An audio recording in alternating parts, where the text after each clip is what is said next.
Corona संक्रमण छत्तीसगढ़ के जंगली इलाकों में रहने वाले नक्सलियों तक भी पहुंच गया है। दंतेवाड़ा पुलिस को सूचना मिली है कि कोरोना और फूड प्वाइजनिंग अब नक्सलियों के सामने बड़ी मुसीबत बन रही है। जिन नक्सलियों की मौत हुई है उनमें कुछ बड़े कैडर के बताए जा रहे हैं। पुलिस को यह भी जानकारी मिली है कि कुछ दिन पहले कोंटा और दोरनापाल इलाके में नक्सलियों ने कोरोना वैक्सीन और दवाइयां लूट ली थी। 2 दिन पहले दक्षिण बस्तर डिवीजन, दरभा डिवीजन और पश्चिम बस्तर डिवीजन में 100 से ज्यादा नक्सलियों के कोरोना संक्रमित होने की जानकारी मिली थी। संक्रमित होने वाले नक्सलियों में बस्तर की हार्डकोर नक्सली सुजाता भी है। अब उसकी उम्र 60 साल बताई जा रही है। साथ ही नक्सलियों की गंगालूर एरिया कमेटी का सचिव दिनेश और नक्सली जयलाल भी बीमार है। दोनों पर 10-10 लाख रुपए का इनाम घोषित है। पुलिस को इसकी पुख्ता जानकारी मिली है।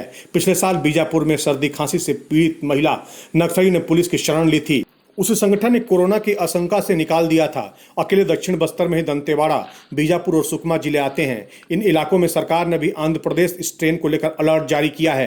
अफसरों ने भी नक्सलियों के उसी स्ट्रेन से संक्रमित होने की आशंका जताई है। उधर छत्तीसगढ़ के बीजापुर में मंगलवार को ही मुठभेड़ के बाद नक्सलियों का पत्र पुलिस को हाथ लगा है। इसमें बीमारी से 7 नक्सलियों की मौत और 9 के डर कर संगठन छोड़ जाने की बात लिखी हुई है। दरअसल मुठभेड़ के बाद जो पत्र बरामद हुआ है वो गोंडी बोली में लिखा हुआ है।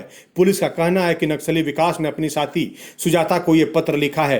दोनों नक्सली 25-25 लाख रुपए के इनामी हैं। पत्र में लिखा है कि दक्षिण बस्तर, दरभा और पश्चिम बस्तर डिवीजन के कई नक्सली बीमारी से लड़ रहे हैं। वहीं दक्षिण बस्तर के रूपी, दरभा डिवीजन, सीएनएम कमांडर हुंगा, देवे, गंगा, सुदरू, मुन्नी और रीना की मौत का भी जिक्र है। इसमें 100 से ज्यादा नक्सलियों के संक्रमित होने और उनमें आंध्र प्रदेश स्ट्रेन के खतरे की बात कही गई है। वहीं 10 से ज्यादा नक्सलियों की मौत होना भी बताया गया है। पत्र में डीवीसी राजेश, सुरेश, मनोज की स्थिति खराब बताई गई है। वहीं नक्सली मंगू के भी बीमार होने की बात है। ये भी सभी नक्सली बड़े कैडर के हैं। नक्सलियों के इस पत्र में बीमारी में से बड़े कैडर के 9 नक्सलियों के भागने का भी जिक्र है। इनमें सेक्शन कमांडर बुधराम और बिमला, प्लाटून से रितेश जोगा, दरबा डिवीजन से नागेश, सुमित्रा, अनीता और कोंटा प्लाटून से नक्सली रुपेश के संगठन छोड़कर भाग जाने की भी बात कही गई है। पत्र में यह भी लिखा गया है कि जो दवाइयां मौजूद हैं उसका असर नहीं हो रहा है।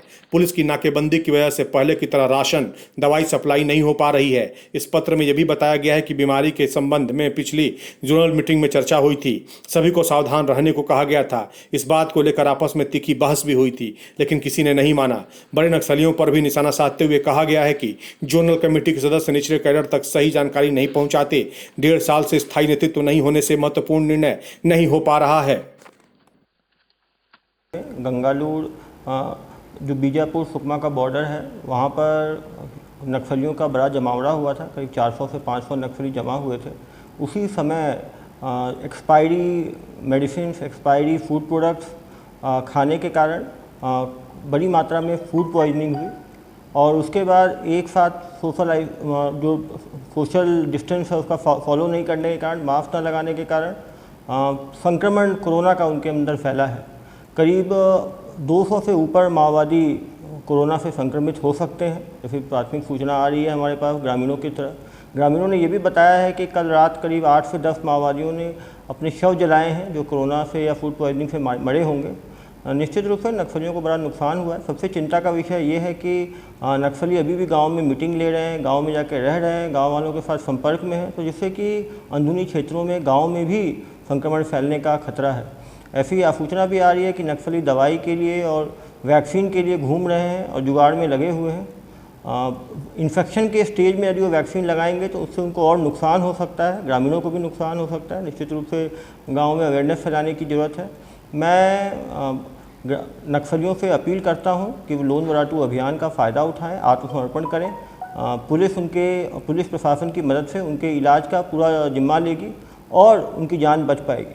यदि नहीं करते हैं तो वो अपनी जान को भी खतरे में डालते हैं एवं ग्रामीणों की जान को भी खतरे में डालते हैं और दक्षिण बस्तर में संक्रमण का आपदा फैल सकता है। ये बटालियन, सीआरसी, प्लाटून्स के जो सीनियर कार्डर्स हैं वो इससे इन्फेक्ट हुए हैं, क्योंकि ये दूध पाउडर और बाकी चीज़ें इनके सीनियर कार्डर इस्तेमाल करते हैं जो फूड पॉइजनिंग की बात आ रही है। अभी जब नक्सली पर्चे आने वाले दिनों में निकलेंगे तो पूरा क्लियर होगा मामला, लेकिन हमें सूत्रों से खबर मिली है कि बड़े कार्डर भी या तो क्रिटिकल हैं या मर चुके हैं।